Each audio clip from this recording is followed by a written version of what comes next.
अगर किसी कलाकार से पूछा जाए कि तुम्हें ये आइडिया कहाँ से मिला, मतलब कि तुमने ये कैसे सोचा, तो शायद सबसे ईमानदार आर्टिस्ट कहेगा कि मैंने ये चुराया है। एक कलाकार दुनिया को कैसे देखता है? तो शायद इसका जवाब ये है कि उस आर्टिस्ट के लिए जो मायने रखता हो। मतलब कि जब एक आर्टिस्ट दुनिया को देखता है, तो वह उस चीज़ को जज नहीं करता। यानी कि उसे अच्छा या बुरा नहीं कहेगा। उसके हिसाब से जो ज़रूरी है, वो उस पर ध्यान देगा। आप किसी आइडिया को चुराते हैं या उसे इंस्पायर होते हैं, केवल 2 ही घटनाएँ घटित होती हैं आपके साथ। आप अपने जीवन में जो भी करते हैं, वो जाने या अनजाने में आइडिया किसी दूसरे का ही होता है। बाद में आपकी ख़ासियत, आपके विचार, आपके शब्द उसको एक नया रूप देते हैं। इसी के ऊपर एक कोट है कि कुछ भी नया नहीं है। इसी बात को आगे कंटिन्यू करते हुए राइटर जोनाथन लिथम ने कहते हैं, जब कोई ये कहता है कि यह नया आइडिया है या यह विचार नया है या मैंने कुछ नया किया है, तो इसका मतलब ये होता है कि उसको ये पता नहीं होता कि उसमें ओरिजिनल सोर्सेज मौजूद हैं, यानी वो पहले से ही विद्यमान है। एक अच्छा कलाकार यह मानता है कि कुछ भी नया नहीं है या पहले ही हो चुकी है, बस हम उसमें अपनी एक अलग विचारधारा, एक अलग शब्द के साथ उसको नया रूप देते हैं। इसलिए बाइबल में कहा गया है कि सूर्य के सामने कुछ भी नया नहीं है। यानी कि सूर्य सबसे पहला तत्व है जो निर्मित हुआ है। उसके बाद संसार में जितनी भी चीज़ें घटित हुई, वो सब के सब सूर्य के सामने ही घटित हुआ। फ्रांस के लेखक एंड्रे गाइड ने कहा था कि जो कुछ भी अभी भी हो रहा है, वो पहले ही हो चुका है। हमको नया इसलिए लगता है क्योंकि उस पर किसी का ध्यान नहीं गया था या लोगों ने सुना नहीं। अगर हम नए बनने के बोझ से मुक्त होकर जो भी है हमारे पास, अगर उसमें अच्छा करने की कोशिश करें, तो शायद हम बेहतर कर सकते हैं। अब देखते हैं कि हमारी विचारधारा कैसे होगी, हमारा विचार प्रवाह कैसे है इसमें। यानी कि जेनियोलॉजी ऑफ आइडिया।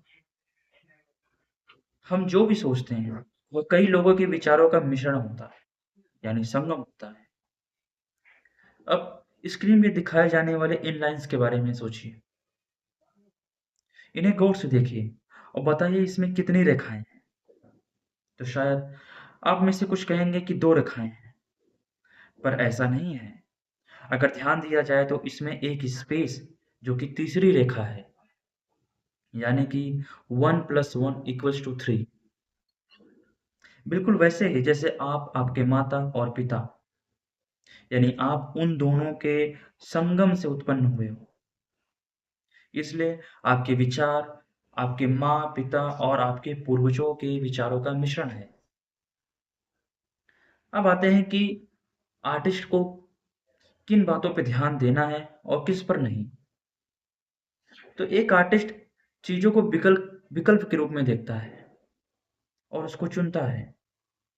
बाकी एक आम आदमी दिन में 100 तरह की बातों को सोचता है, जिसका कोई भी परिणाम नहीं निकलता। वो सारे की सारी बातें व्यर्थ होती हैं। मुझे मुझे लगता है कि आप अपने चाहे अंदर या बाहर के वातावरण को जैसे रखते हैं, आप वैसे ही बनते हैं। इसलिए जो एक आर्टिस्ट होता है उसका काम केवल अच्छे विचारों को ग्रहण करना होता है। क्योंकि हमारे मस्तिष्क में, हमारे दिमाग में अच्छी-बुरी दोनों बातें आती हैं। पर वो आपके ऊपर डिपेंड करता है आप किसका चुनाव करते हो। इसी बात को कंटिन्यू करते हुए मार्कल डचेम्प ने कहा था कि इंसान को या आर्टिस्ट जो होता है, वो कला में नहीं कलाकार में विश्वास करता है। क्योंकि आप कला से नहीं, कलाकार के विचारों, उसके मंतव्य और उसके इंटेंशन से प्रभावित होते हो या सीखते हो। इसीलिए आपको उस व्यक्ति पे ध्यान देने की ज़रूरत है।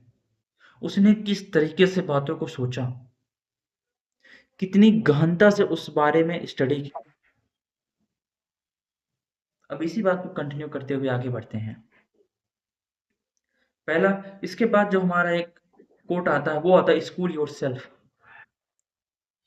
इसका मतलब बी रेडी ऑलवेज। जैसे कि स्कूल जाना एक बात है और शिक्षा को ग्रहण करना दूसरी बात। आप चाहे स्कूल में रहें या ना रहें, आप तब भी शिक्षा ग्रहण कर सकते हैं। बस आपके अंदर क्यूरियोसिटी, उत्तेजना, भूख होनी चाहिए। अगर ऐसा है, तो आप जो भी कुछ चाहते हैं, आप उसके अंदर पूरी गहराई के साथ जान सकते हैं, जैसे कि पहले किसी ने भी न जाना हो। इसके लिए आपको पहचानना होगा कि आपको क्या चाहिए। उसके लिए ढूँढो, कहीं भी, सपनों में, घर में, जंगल में, बाहर, लोगों में, कलाकारों में, किताबों में, आसमान में, कहानियों में, शब्दों में। पर एक बात को ध्यान रहे, जब तक आपको जवाब ना मिले, तब तक प्रश्न मत करना, क्योंकि उस समय आपका मन, मस्तिष्क हो सकता है आपके विरोध में हो।